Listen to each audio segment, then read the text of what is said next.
Hello students, हमने पिछले lecture में टाइम, स्पीड और डिस्टेंस के सापेक्ष गति वाले चैप्टर के बारे में मतलब सापेक्ष और गति टाइप के जो सवाल थे उनके बारे में डिस्कस किया था। और आज हम उन्हीं के 2-3 सवाल और करेंगे, उसके बाद नेक्स्ट टाइप पे चलेंगे। तो जैसा हमने सापेक्ष गति में पिछले क्लास में बताया हुआ था, जब एक ही डायरेक्शन में कोई भी वस्तु जा रही हो, चाहे वो ट्रेन हो, बस हो, आदमी हो, कोई भी हो, एक ही डायरेक्शन में अगर S1 S2 स्पीड से अगर एक ही डायरेक्शन में जा रहे हैं तो इनकी स्पीड क्या हो जाती है, S1 माइनस S2 या S2 माइनस S1, यानी कि इसकी स्पीड ज़्यादा रहेगी, उसमें से कम वाली माइनस हो जाएगी, वही उसकी रिलेटिव स्पीड यानी सापेक्ष गति होगी। और जब एक ही डायरेक्शन में दो वस्तु आ रही हो या दूर जा रही हो तो उनकी स्पीड क्या होती है, जुड़ जाती है। तो ये आपको बता दिया गया है। तो सवाल ये है कि कोई ट्रेन एक ही दिशा में रेलवे ट्रैक के साथ चलते हुए आदमी को 10 सेकंड में पार कर जाती है। अगर ट्रेन की लंबाई 300 मीटर है और आदमी की चाल 6 किलोमीटर पर आवर है तो ट्रेन की चाल ज्ञात कीजिए। तो यहाँ पर हम देखते हैं कि मान लीजिए ट्रेन की जो चाल है वो कितना है, x kilometre per hour, okay. और आदमी की चाल क्या है, 6 किलोमीटर पर आवर। तो क्या है कि आदमी जो है ट्रैक पर चल रहा है और ट्रेन भी उसी पटरी पे आ रही है वहाँ पे, तो एक ही दिशा में दोनों गति कर रहे हैं। तो कह रहा है कि ट्रेन उस आदमी को 10 सेकेंड में पार कर जाती है। तो 10 सेकेंड में जब उस आदमी को पार कर जाती है, इसका मतलब एक ही दिशा में दोनों हैं, तो हम यहाँ पर सापेक्ष गति का नियम लगाएंगे। और एक ही डायरेक्शन में है, जब एक ही डायरेक्शन में है तो हम S1 माइनस S2 वाला फार्मूला लगाएंगे। तो इसमें ट्रेन की गति अधिक होगी, तभी वह आदमी को क्रॉस करके आगे जा पाएगी। तो इसका मतलब ट्रेन की स्पीड अधिक है, तो हम क्या करेंगे, रिलेटिव स्पीड निकालेंगे S1 माइनस S2 में x माइनस 6। जब वह आदमी को क्रॉस करेगी तो यह चाल है किलोमीटर पर आवर में, इसको हम 5/18 करके मीटर पर सेकेंड में चेंज कर लेंगे। और इसको 10 सेकेंड का समय लगता है। और ट्रेन की लंबाई कितनी है, 300 मीटर है, 300 मीटर है। तो इसका मतलब क्या हुआ कि जितनी वह दूरी है उसकी, जितनी लंबाई है ट्रेन की, ट्रेन वही डिस्टेंस कवर करेगी उस आदमी को क्रॉस करने के लिए। तो वही डिस्टेंस जो है उसकी स्पीड और जितने समय में वो क्रॉस कर रही है वही उसका समय का मल्टीप्लाई हो जाएगा। Distance is equal to speed into time होता है। 5/18 का मल्टीप्लाई हुआ है मीटर पर सेकेंड में चेंज करने के लिए। तो अब इसके बाद हम कैलकुलेशन कर लेते हैं। कैलकुलेशन करेंगे तो यहाँ पर 0 0 से कैंसिल हो जाएगा और क्या होगा, 5 6 बार जाएगा यहाँ पर।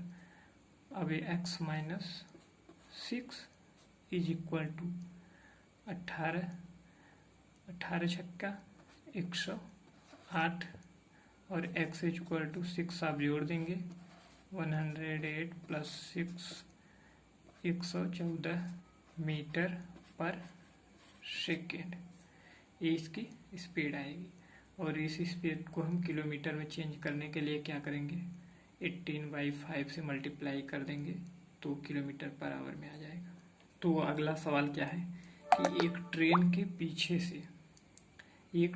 पीछे से एक बंदूक से गोली चलाई गई। गोली की आवाज़ ड्राइवर को गार्ड से 1.5 मिनट बाद सुनाई देती है।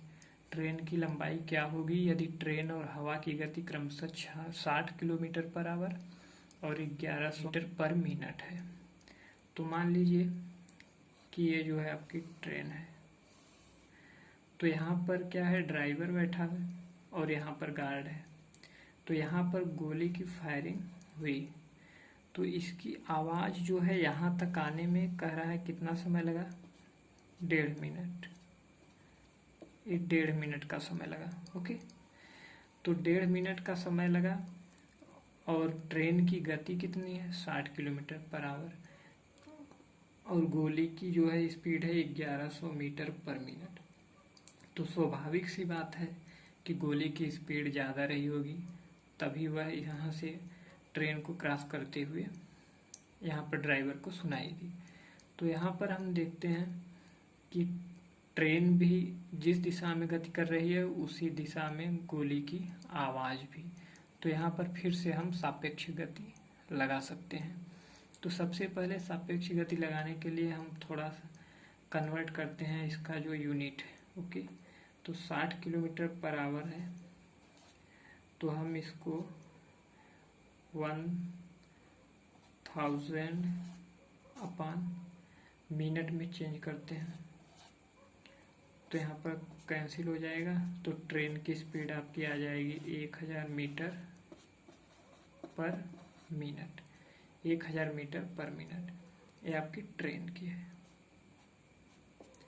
और हवा की क्या है, हवा की स्पीड है एयर की आपकी हो गई 1100 मीटर पर मिनट और दोनों एक ही डायरेक्शन में गति कर रहे हैं। तो हम यहाँ पर सापेक्ष गति लगाएंगे। सापेक्ष गति लगाएंगे तो 1100 में से आपका 1000 माइनस हो जाएगा, तो बचेगा कितना 100। इतनी आपकी स्पीड हो जाएगी और स्पीड जो इतनी हो जाएगी इतना मीटर पर मिनट। और कह रहा है कि 1.5 मिनट बाद सुनाई देता है, तो 1.5 मिनट 3/2 कर देते हैं। तो ये भी मिनट में यूनिट है, इधर नीचे भी मीटर पर मिनट में है, तो मिनट तो कैंसिल हो जाएगा। ये आपकी स्पीड है इनटू टाइम। अब डिस्टेंस जो ये हवा कवर करेगी, जो डिस्टेंस कवर करेगी जितना ट्रेन की लंबाई है वही जो है उसकी लंबाई तय करेगी। तो ट्रेन की लंबाई मान लेते हैं x है। ओके, तो 2 से डिवाइड करेंगे 50 और 150, इसका मतलब 150 मीटर ट्रेन की जो है लंबाई क्या होगी 150 मीटर। ये टाइप 5 के बारे में बात करते हैं। तो टाइप 5 में क्या है कि मान लीजिए एक स्थान आपका A है और एक स्थान B है।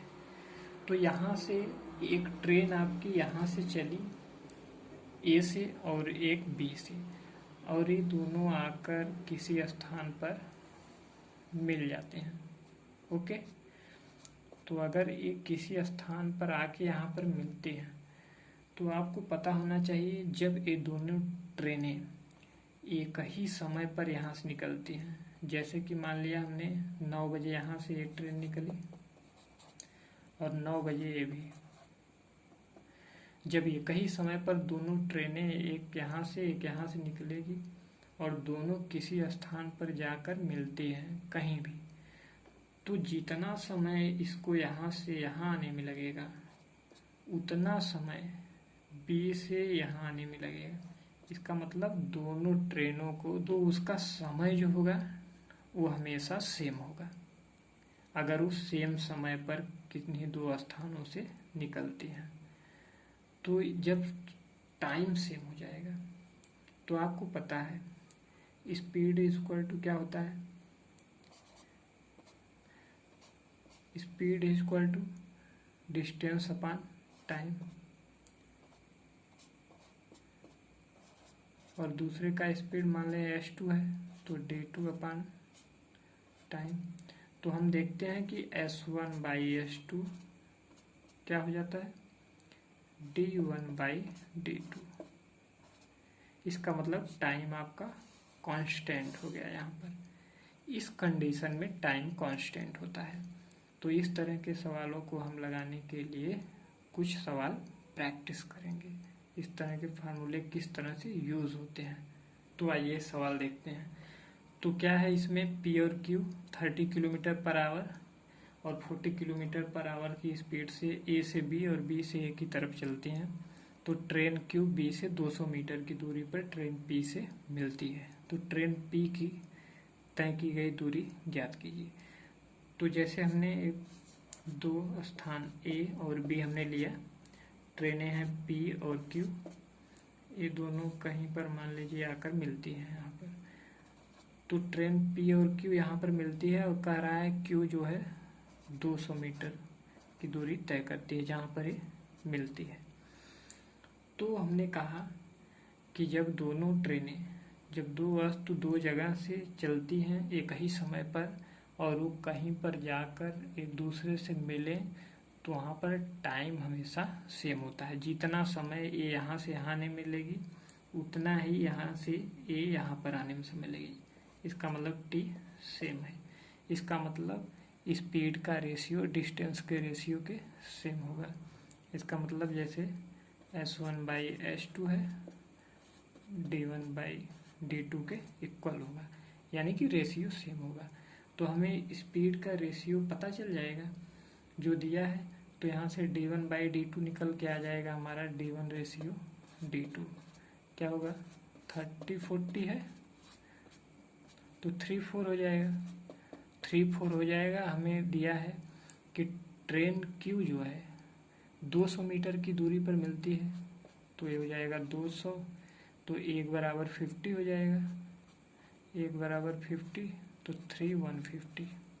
इसका मतलब जो ट्रेन पी है वो कितनी दूरी पर जाकर मिलेगी, 150 मीटर पर वो जाकर ट्रेन क्यू से मिल जाएगी। ओके, शायद आपको समझ में आ गया होगा।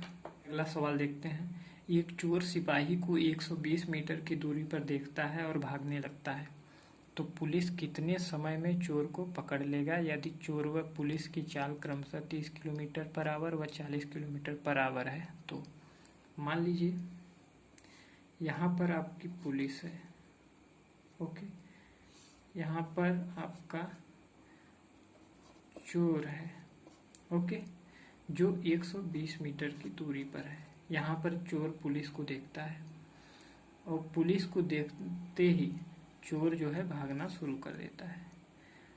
और चोर जो है मान लीजिए भागकर यहाँ गया, यहाँ, और पुलिस यहाँ से दौड़कर गई और यहाँ पर कहीं पकड़ ली।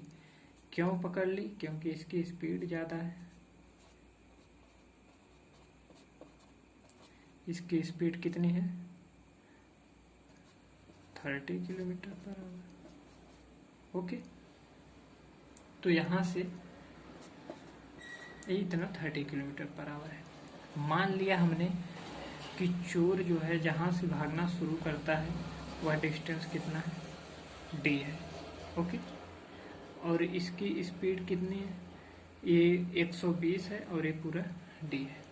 तो हम देखते हैं कि जब दोनों एक ही समय पर, जब ये यहाँ पर पुलिस को देखता है तो ये भागना शुरू करता है, और जब पुलिस इसको देखती है उसी समय तो ये भी भागना शुरू करती है और उसी की तरफ। तो इसका मतलब ये जहाँ पर पुलिस चोर को पकड़ेगा वो समय दोनों का सेम होगा, क्योंकि एक ही समय पर भागना शुरू किए हैं और ये इसलिए पकड़ लेगा कि इसकी स्पीड ज़्यादा है तो चोर को पकड़ लेगा। तो यहाँ पर हम फिर से वही कांस्टेंट टाइम का फार्मूला लगाएंगे, तो होगा S1/S2 D1/D2।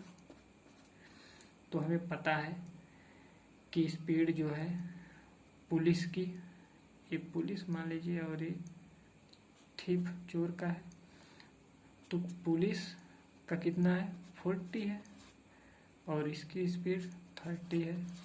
ये आपका कैंसिल हो गया।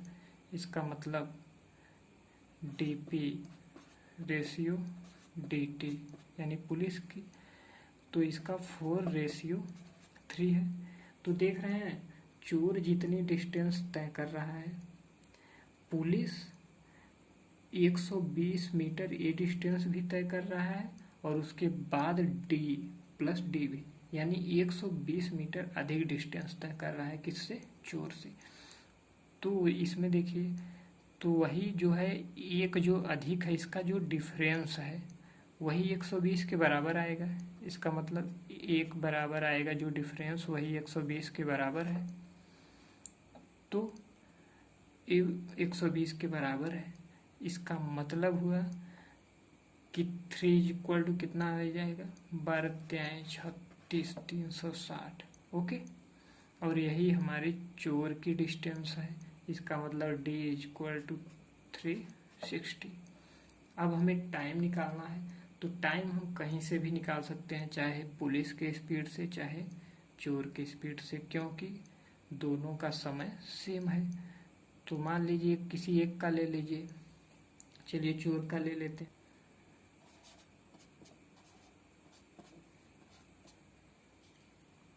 डिस्टेंस आपकी क्या हो जाएगी, तो डिस्टेंस आपकी 360 और स्पीड कितनी है, स्पीड चोर की कितनी है 30 है, और ये टाइम, और यहाँ पर क्या है कि मीटर में है, तो इसको 5/18 से मल्टीप्लाई भी कर देते हैं साथ में।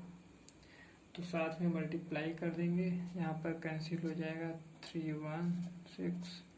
तो यहाँ पर t बराबर क्या हो जाएगा, t बराबर हो जाएगा 12×18/5, और इसका मल्टीप्लाई करेंगे 18×2 = 36, 18×3 = 21/5, 4315 इतना सेकेंड आपका आंसर आ जाएगा। ओके, आज का सेशन यहीं ख़त्म करते हैं। थैंक